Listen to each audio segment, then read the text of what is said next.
श्रीमद् भगवद गीता महात्म्य अध्याय 10।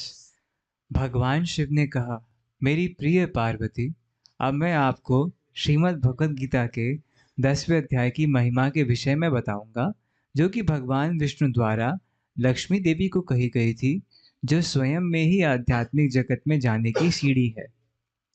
काशीपुरी में धीर बुद्धि नाम का एक ब्राह्मण था, जो मुझे मेरे वाहक नंदी के समान प्रिय था। वे सदैव शांत रहते थे एवं उनकी सभी इंद्रियां भगवान कृष्ण की महिमा गान में स्थिर थीं। वह जहां भी जाते, मैं बड़े प्रेम से उनका अनुगमन करता ताकि मैं उनकी रक्षा और सेवा कर सकूं। मेरी गतिविधियों को देखकर मेरे शाश्वत सेवक भृंगिरिद्धि ने मुझसे प्रश्न किया, इस महान भक्त ने किस तरह की तपस्या और अन्य धार्मिक कार्य किए हैं कि आप व्यक्तिगत रूप से इनकी सेवा कर रहे हैं? फॉलो कर पा रहे हैं? उस ब्राह्मण के पीछे शिव जी चल रहे थे। देखिए, हाँ, पढ़िए। भृंगिरिद्धि का प्रश्न सुनकर मैंने इस प्रकार उत्तर दिया, एक बार कैलाश पर्वत में पुन्नाग के नाम से प्रसिद्ध एक बगीचे में मैं चंद्र प्रकाश में बैठकर आनंद ले रहा था और अचानक एक तेज वायु चली, जिससे वृक्ष बहुत उच्च ध्वनि करते हुए हिलने लगे। अचानक चारों ओर ऐसी छाया छा गई जैसे कोई पर्वत चल रहा हो। अचानक आकाश में वर्षा के बादल के रंग का एक बहुत विशाल पक्षी दिखाई दिया। उसके पंख फड़फड़ाने से वृक्ष हिल रहे थे और धूल उड़ रही थी। अचानक वह पक्षी जमीन पर उतरा और उसने मुझे प्रणाम किया और एक सुंदर कमल का पुष्प अर्पित किया। इसके उपरांत उसने कहा, हे महादेव, आपकी जय हो। आप सबके आश्रय हैं। आपकी महिमा की कोई सीमा नहीं है। आप उन भक्तों के रक्षक हैं जिनका अपनी इंद्रियों पर नियंत्रण है, और आप परम भगवान कृष्ण के सभी भक्तों में सबसे अग्रणी हैं। बृहस्पति जैसी महान आत्माएं हमेशा आपकी महिमा का गान करती रहती हैं, किंतु सहस्त्रमुख वाले अनंत शेष भी आपकी महिमा का पूरी तरह से वर्णन करने में सक्षम नहीं है। तो मेरे जैसे पक्षी की क्या बात करें, जिसकी ऐसी छोटी सी बुद्धि है। पक्षी की प्रार्थना सुनने के बाद मैंने पूछा, तुम कौन हो और कहाँ से आ रही हो? तुम हंस के समान दिखते हो, परंतु तुम्हारा शरीर का रंग कौवे जैसा है। उस पक्षी ने कहा, कृपया यह जानिए कि मैं भगवान का हंस वाहक हूँ, और मेरे शरीर के काले होने का कारण मैं आपको बताऊंगा। सौराष्ट्र सूरत के ही निकट ही एक सुंदर सरोवर है, जहां से ये अद्भुत स्वर्गीय कमल आया है। मैं वहां कुछ काल के लिए विहार कर रहा था। जैसे ही मैं उस स्थान से उड़ रहा था, मैं अचानक जमीन पर गिर पड़ा और मेरे देह ने काला रंग धारण कर लिया। समझ रहे हैं ना? फॉलो कर पा रहे हैं जी? उस समय मैं अपने विषय में सोच रहा था, मैं कैसे गिर पड़ा और मेरा शरीर जो कपूर के समान सफेद था, वह कैसे काला हो गया। इस तरह विचार करते हुए मैंने झील के कमलों में से एक आवाज आती सुनी, ओह हंस, उठो, मैं तुम्हें कारण बताऊंगी कि तुम क्यों गिरे और तुम्हारा शरीर काला क्यों हो गया। उस समय मैं उठा और झील के मध्य गया, जहां 5 असाधारण रूप से सुंदर कमल थे, जिनमें से एक बहुत ही सुंदर स्त्री निकली। उनकी परिक्रमा करने के बाद मैंने उनसे अपने नीचे गिरने का कारण पूछा। उन्होंने उत्तर दिया, हे काले हंस, जब तुम उड़ रहे थे तब तुम मेरे ऊपर से उड़ गए, और इस अपराध के कारण तुम्हारा शरीर अब काला हो गया है। जब मैंने तुम्हें गिरते हुए देखा तो मुझे तुम्हारे लिए दुख हुआ, अतः मैंने तुम्हें यहाँ बुलाया है। जब मैंने अपना मुख खोला तो उसमें से निकलने वाली गंध एक समय में 7,000 मधुमक्खियों को शुद्ध करने में सक्षम थी, जिन्होंने तुरंत स्वर्ग लोक में प्रवेश प्राप्त कर लिया। मेरे प्रिय पक्षियों के राजा, मेरे पास इतनी शक्ति होने का कारण मैं आपको बताऊंगी। इस जन्म से 3 जन्म पूर्व मेरा जन्म एक ब्राह्मण परिवार में हुआ था, और मेरा नाम सरोज वदन था। मेरे पिता ने हमेशा मुझे सतीत्व के सिद्धांतों का निर्देश दिया था, और जब मेरा विवाह हुआ तो मैंने अपने पति की बहुत निष्ठापूर्वक सेवा की। एक दिन मुझे एक मैना, एक काली चिड़िया मिली, और उसकी देखभाल करने के कारण मेरी पति के प्रति मेरी सेवा प्रभावित हुई, जिसके कारण वह क्रोधित हो गए और मुझे शाप दिया। ओ पापी स्त्री, तुम अपने अगले जन्म में एक मैना बन जाओगी। अगले जन्म में मैं मैना बन गई, लेकिन सतीत्व के सिद्धांतों का दृढ़ता से पालन करने के कारण मैं कुछ ऋषियों के संपर्क में आने में सफल रही, जिन्होंने मुझे अपने आश्रम में रखा। ऋषि की एक पुत्री मेरी देखभाल करती थी। वहां रहते हुए मैं हर सुबह और शाम को श्रीमद् भगवत गीता के 10वें अध्याय का पाठ सुनती थी, जिसके कारण अपने अगले जन्म में मुझे स्वर्ग लोक में पद्मावती नाम की एक अप्सरा का देह प्राप्त हुआ।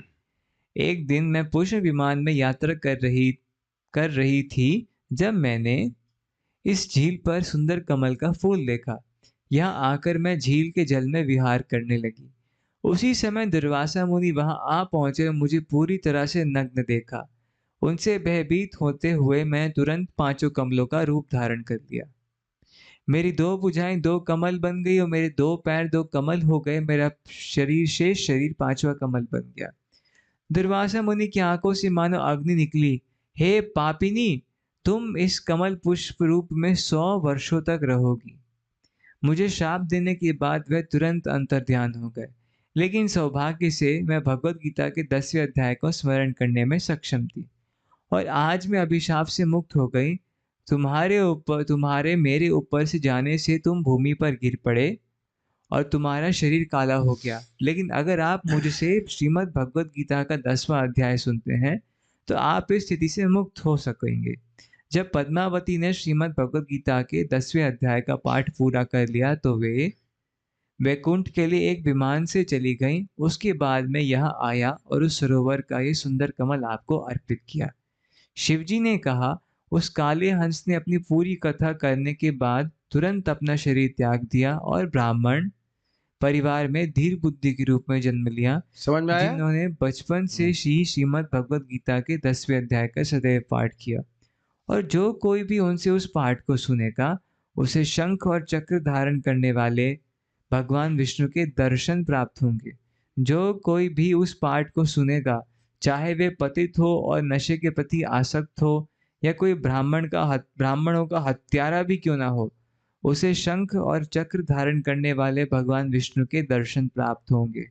इसी कारण से मेरे प्रिय भृंगिरिद्धि, मैं सदैव धीर बुद्धि की सेवा कर रहा हूँ। समझ में आया? धीर बुद्धि गीता का पाठ करते तो शिव जी कह रहे हैं कि मुझे भी सुनने को मौका मिलेगा, इसलिए इनके पीछे भी चलता हूँ, सेवा करता रहता मेरी प्रिय पार्वती, चाहे पुरुष हो या स्त्री, सन्यासी हो या गृहस्थ, वास्तव में कोई व्यक्ति चाहे किसी भी स्थिति में हो, अगर वह श्रीमद् भगवत गीता के 10वें अध्याय का पाठ करता है, तो उसे भगवान विष्णु के दर्शन हूँ। अवश्य अवश्य प्राप्त प्राप्त होंगे। होंगे।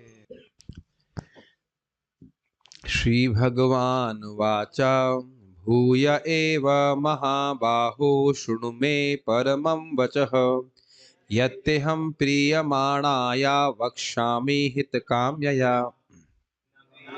न मे विदुः सुरगणाः प्रभवं न महर्षयः, अहम् आदिर्हि देवानां महर्षीणां च सर्वशः। यो मामजम् अनादिं च वेत्ति लोकमहेश्वरम्, अस्य मूढः समर्थेषु सर्वपापैः प्रमुच्यते। बुद्धिर्ज्ञानमसम्मोहः क्षमा सत्यं दमः शमः, सुखं दुःखं भवो भावो भयं चाभयमेव च। अहिंसा समता तुष्टिस्तपोदानं यशो यशः, भवन्ति भावभूतानां मत्त एव पृथग्विधा। महर्षयः सप्त पूर्वे चत्वारो मनवस्तथा, मद्भावमानसा जाता येषां लोक इमाः प्रजाः। एतां विभूतिं योगं च मम यो वेति तत्त्वतः, सो विकल्पेन योगेन युज्यते नात्र संशयः। अहं सर्वस्य प्रभवो मत्तः सर्वं प्रवर्तते, इति मत्वा भजन्ते मां बुधा भावसमन्विताः। मच्चिता मद्गतप्राणा बोधयन्तः परस्परं, कथयन्तश्च मां नित्यं तुष्यन्ति च रमन्ति च। तेषां सततयुक्तानां भजतां प्रीतिपूर्वकं, दामि बुद्धियोगं तं येन मामुपयान्ति ते तेषामेवानुकम्पार्थम् अहम् अज्ञानजं तमः नाश्याम्यात्मभावस्तो ज्ञानदीपेन भास्वता। अर्जुन उवाच परं ब्रह्म परं धाम पवित्रं परमं भवान् पुरुषं शाश्वतं दिव्यम् आदिदेवम् अजं विभुम् आहुस्त्वां ऋषयः सर्वे देवर्षिर्नारदस्तथा असितो देवलो व्यासः स्वयं चैव ब्रवीषि मे सर्वमेतदृतं मन्ये यन्मां वदसि केशव न हि ते भगवन् व्यक्तिं विदुर्देवान् दानवाः स्वयमेवात्मनात्मानं वेत्थत्वं पुरुषोत्तम भूतभावन भूतेश देवदेव जगत्पते वक्तुमर्हस्य शेषेणा दिव्या हि आत्मविभूतयः याभिर्विभूतिभिर्लोकान् इमास्त्वं व्याप्य तिष्ठसि कथं विद्यामहं योगिन् त्वां सदा परिचिन्तयन् केषु केषु च भावेषु चिन्तयोऽसि भगवन्मया विस्तरेणात्मनो योगं विभूतिं च जनार्दन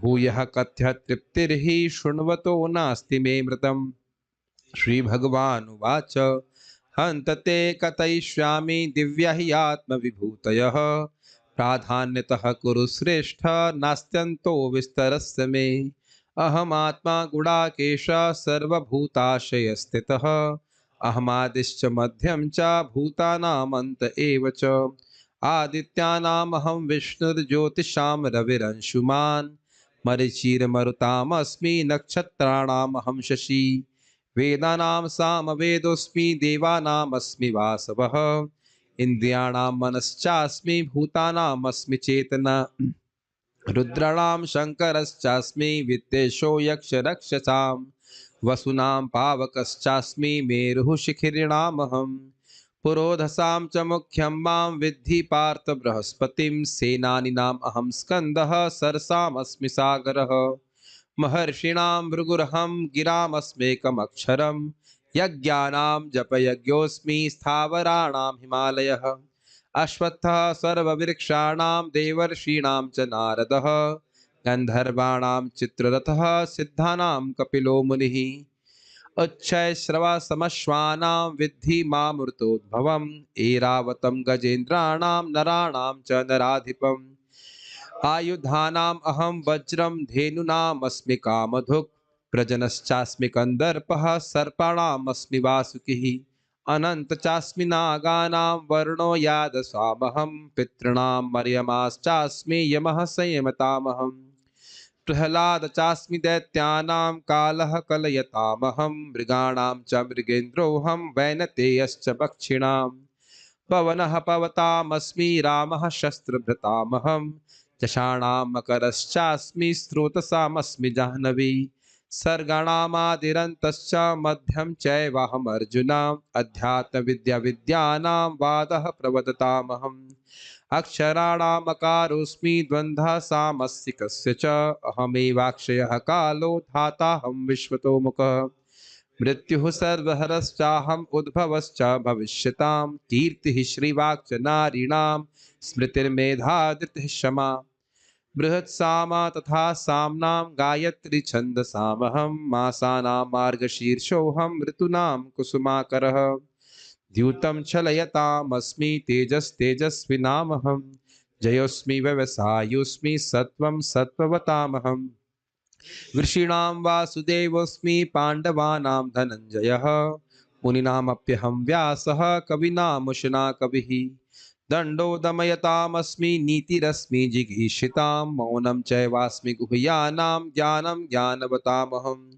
यच्चापि सर्वभूतानां बीजं तदहमर्जुन न तदस्ति विना यत्स्यान्मया भूतं चराचरं नान्तोऽस्ति मम दिव्यानां विभूतीनां परन्तप एष तु देशतः प्रोक्तो विभूतेर्विस्तरो मया यद् यद् विभूतिमत्सत्त्वं श्रीमदूर्जितमेव वा तत्तदेवावगच्छत्वं मम तेजोंशसम्भवम् अथवा बहुनैतेन किं ज्ञातेन तवार्जुन विष्टभ्याहमिदं कृष्णम् एकांशेन स्तो जगत् हरे कृष्णा कृष्णा कृष्णा हरे हरे हरे राम राम राम हरे हरे।